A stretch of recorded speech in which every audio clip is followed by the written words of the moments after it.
how high would I climb mountains if the mountains were where you hide? Oh, how far I'd scale the valleys if you graced the other side. Oh, how long have I chased rivers from lonely seas to where they rise against the rush of grace descending from the source of its supply. 'Cause in the Highlands and the heartache, you're neither more or less inclined. I would search and stop at nothing. You're just not that hard to find. Oh, I will praise you on the mountain, and I will praise you when the mountain's in my way. You're the summit where my feet are, so I will praise you in the valleys all the same. No less God within the shadows, and no less faithful when the night leads me astray. 'Cause you're the heaven where my heart is. In the Highlands and the heartache all the same.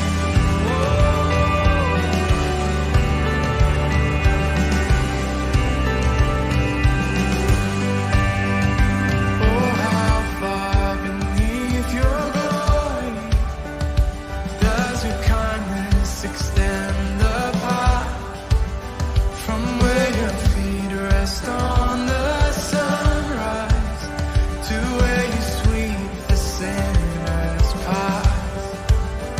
And oh, how fast would you come running if just a shadow me through the night? Trace my steps through all my failure and walk me out the other side.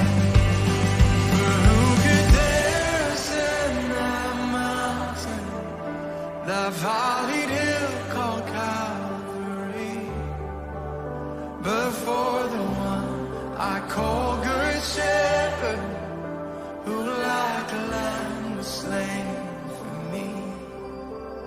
Oh, I will praise you on the mountain.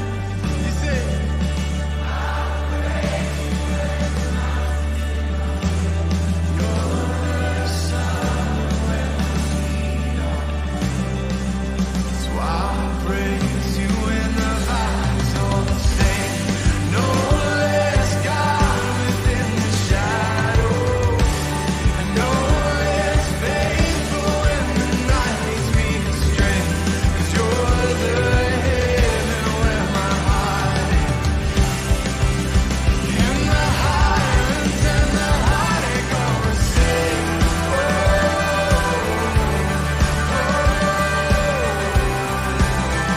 Sing it out. Whatever I walk through, wherever I am, your name come on the mountains. Wherever I stand, and if ever I walk through the valley of death, I'll sing through the shadows. My song of ascent is whatever I walk through, wherever I am, your name come on the mountains.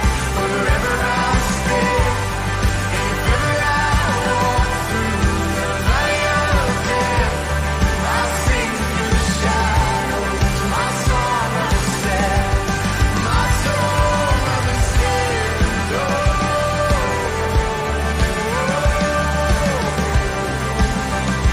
sing it out.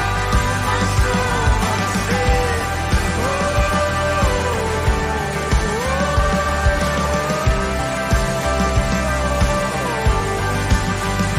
From the gravest of all valleys come the pastures we call grace. a mighty river flowing upward from a deep but empty grave. So I will praise you on the mountain. I'll praise you when the mountains are you're the sun where my feet. Yes, you are. So I'll praise you in the valley so still. No less God within the shadows. No less faithful when the night leads me astray. You're the heaven where my heart is. In the Highlands, in the heartache, all the same.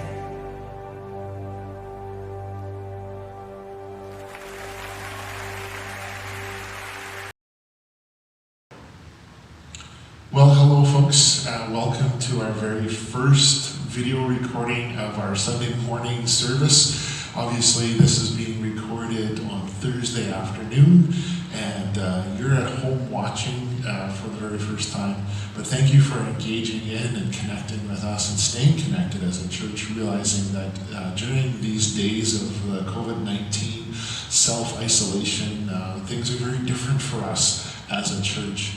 And know that we as staff and leadership have been praying for you as you navigate this with you yourselves and your families, and what this means for you, and that things are rapidly changing in our world. Before we get into the sermon for this morning, for today, I apologize if I can't say this morning. Some habits die hard.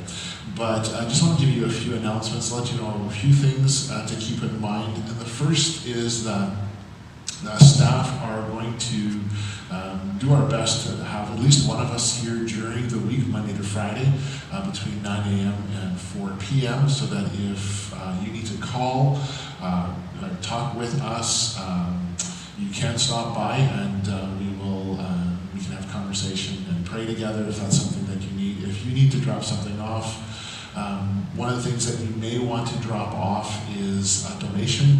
Obviously, that is something that is still needed as we continue to function as a church, even though a little differently than we normally do.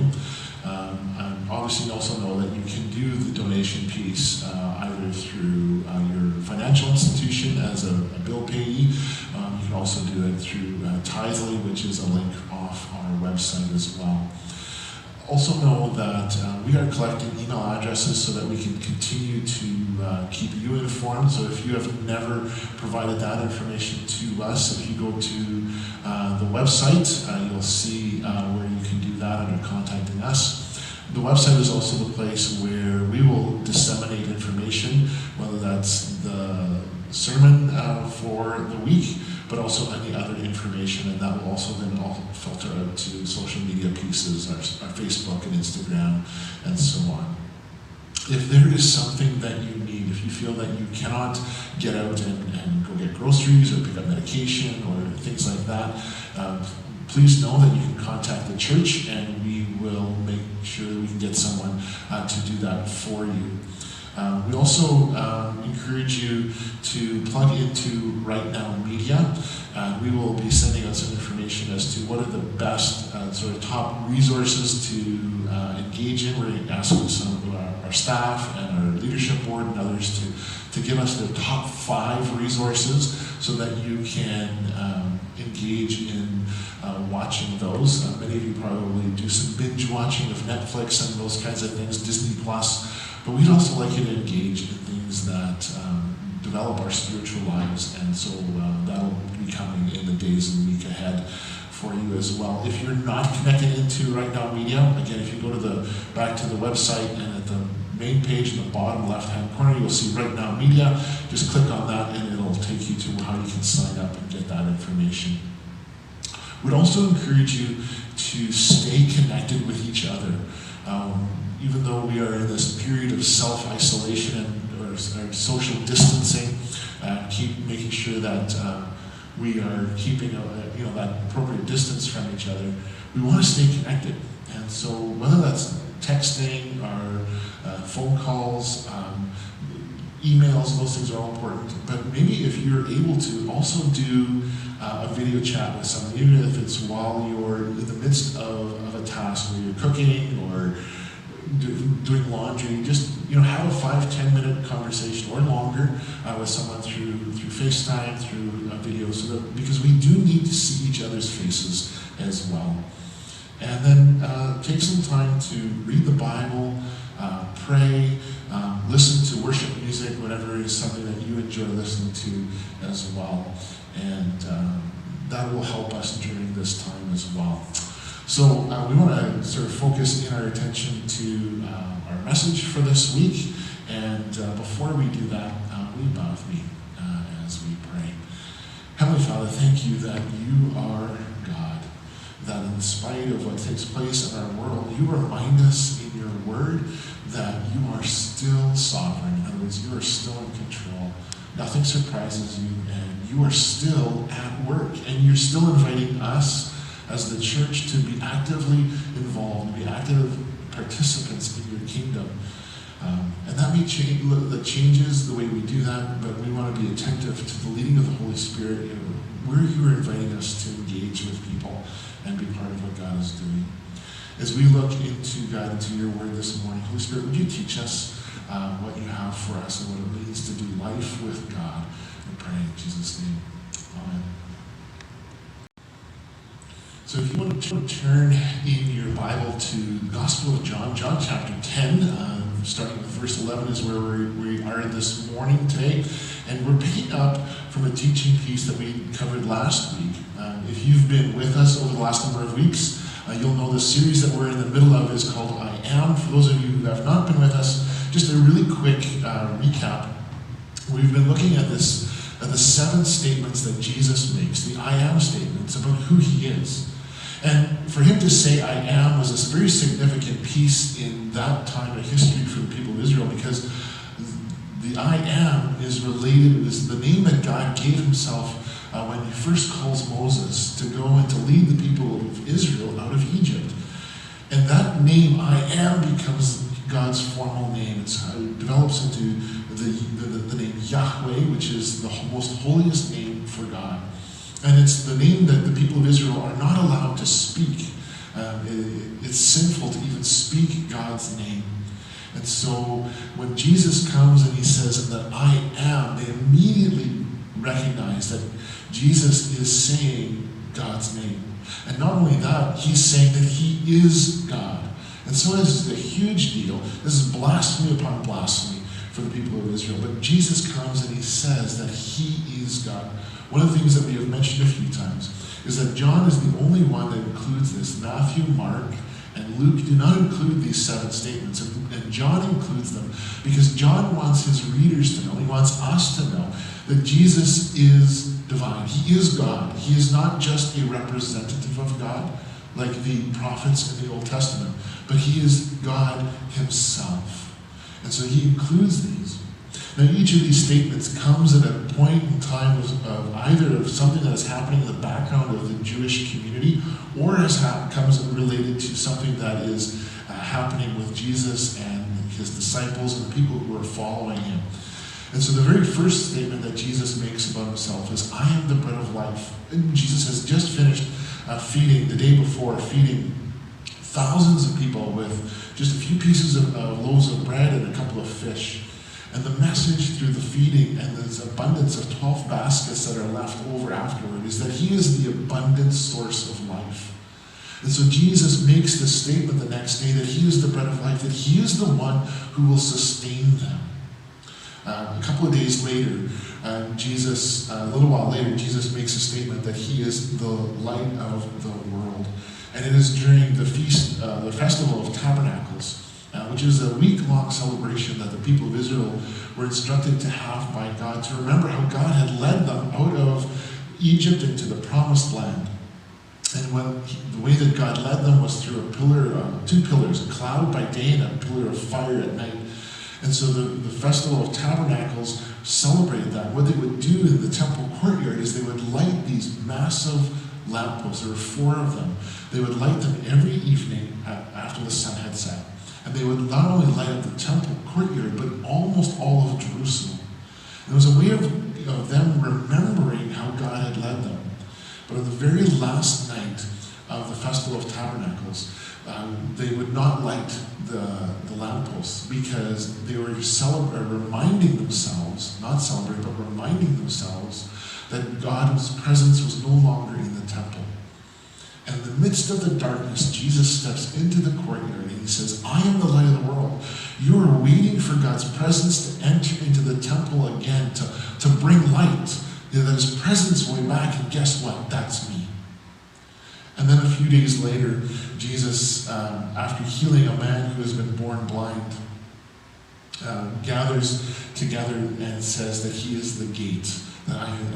He does this whole teaching on a sheepfold, and this comes because after healing the blind man, the religious leaders kick the guy out of the synagogue, won't let him come and worship. And Jesus says, listen, you think you as religious leaders are the gatekeepers of who gets access to God and who does not. And Jesus says, no, that is me. I'm the one who is the gatekeeper. And in that, he is also he uses the analogy of a sheepfold, of a sheep pen. And that's where we're going to pick up the story today. Jesus comes back or continues the teaching. And so we're going to pick up the story in John chapter 10, verse 11. Jesus makes this statement. He says, I am the good shepherd. The good shepherd sacrifices his life for the sheep. We talked last week a little bit about the sheep, and that sheep have this amazing ability to go where they're not supposed to. They eat grass that they're not supposed to eat. And so they need to be corralled, and that's why at night they're put into a sheep fold, and there's a shepherd that watches them. Now, one of the things to know too is the reason that it's important that Jesus says that the shepherd leads them out and back in is because if sheep stay in an enclosure too long, they will eat all the grass until it's all gone. They have really their ability to self-regulate to make sure they don't eat too much. They don't binge on what's there. Maybe applies to some of us when it comes to our use of Netflix or the internet. We sort of binge watch and indulge. Jesus says, if sheep, lost my train of thought. Sheep can't do that themselves, and so the shepherd has to take them out. And if they stay, they not only eat it all, but they will then begin to eat the excrement that they have dropped in the sheepfold. And if they eat that, they become sick. And so the shepherd's role is to take them out and find good pasture so that they don't get sick and die. And then Jesus makes this statement that he is the shepherd. He is the good shepherd who leads his sheep out of the sheepfold into good pasture and then back in again. So what makes a shepherd good? Well, as I just said, he takes them out into good pasture.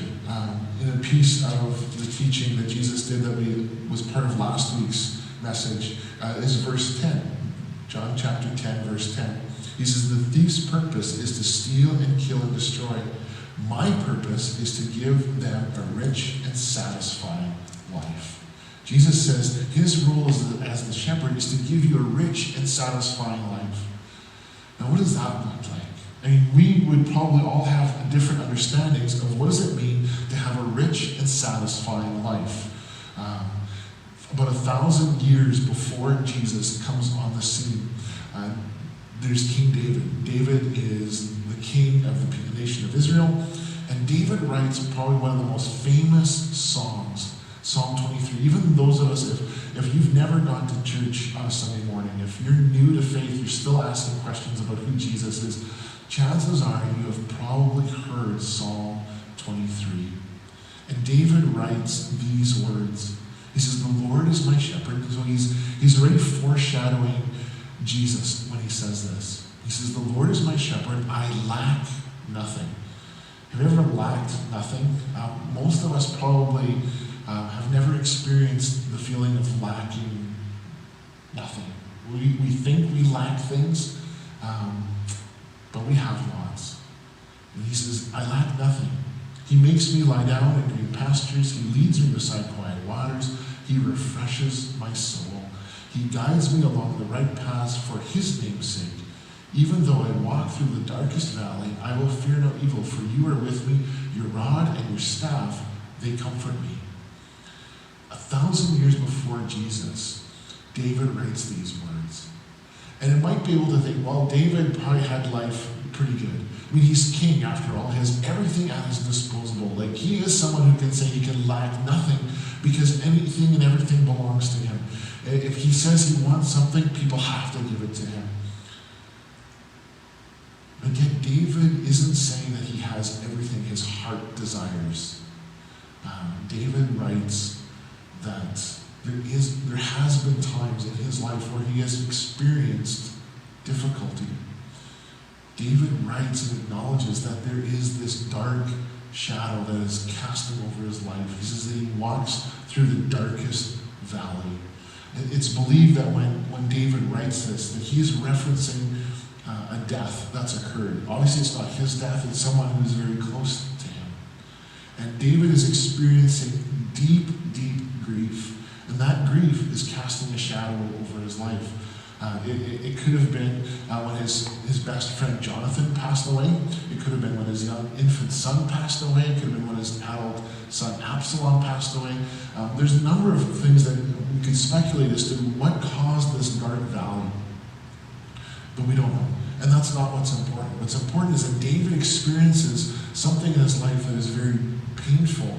And in the midst of that deep, deep pain, David writes and he says, I lack nothing because the shepherd is with me. He is leading me to good pastures. He is the one that comforts my soul.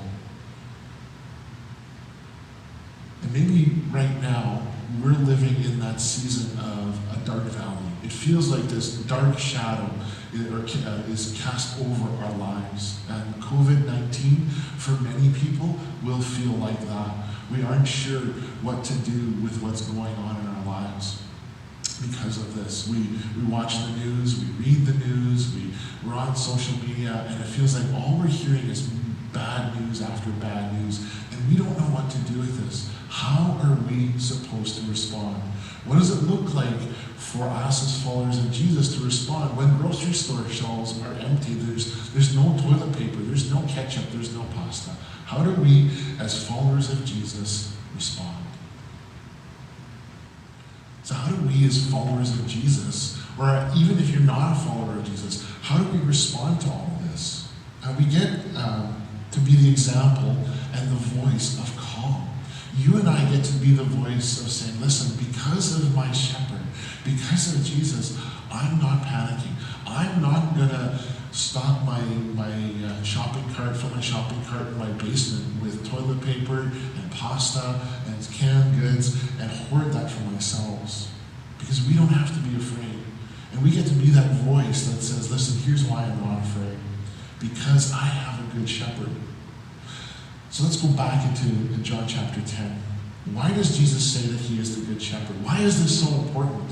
Well, I think what Jesus is doing is he's trying to help the people who are listening to him, the people that are around him, and even us today, understand what it means to have a good leader. We need to know what it means to have a good person to follow. Don't know if when you were growing up, if you ever played the game at school or with your friends of follow the leader. Everyone wants to be the leader, but eventually someone gets chosen to be the leader, and the role, the goal of follow the leader is you follow the person who is the leader. And you'll do that as long as the person who is leading is doing things that you want to do. And eventually something breaks down and someone else begins to say, no, you're no longer the leader, I'm going to be the leader. You're not a good leader. And we have examples of good leaders, and we have examples of bad leaders in our lives.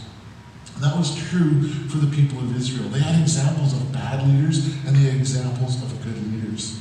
So let's look again at what Jesus says, starting, pick it up in verse 12 and verse 13. Jesus says this, a hired hand will run when he sees a wolf coming.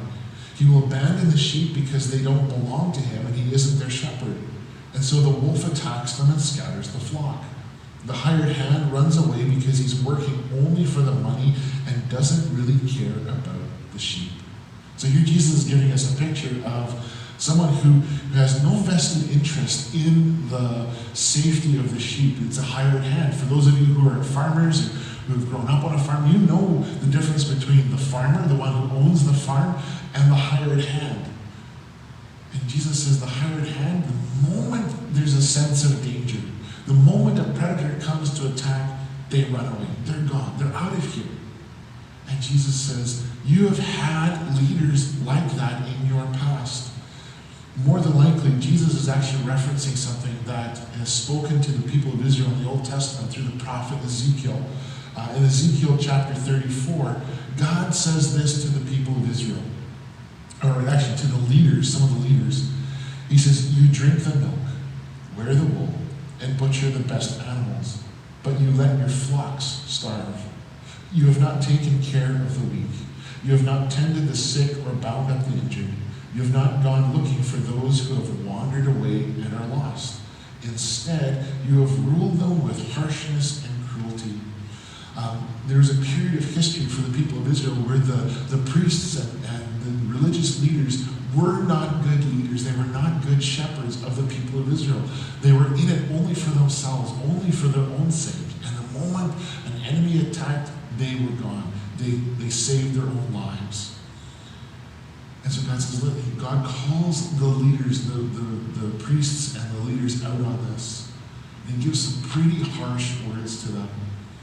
A few verses later, God says this in verses 11 and 12, Ezekiel 34, 11 and 12. He says, I myself will search and find my sheep. I will be like a shepherd looking for his scattered flock. I will find my sheep and rescue them from all the places where they were scattered on that dark and cloudy day. So Jesus says, you've had some really rough leaders.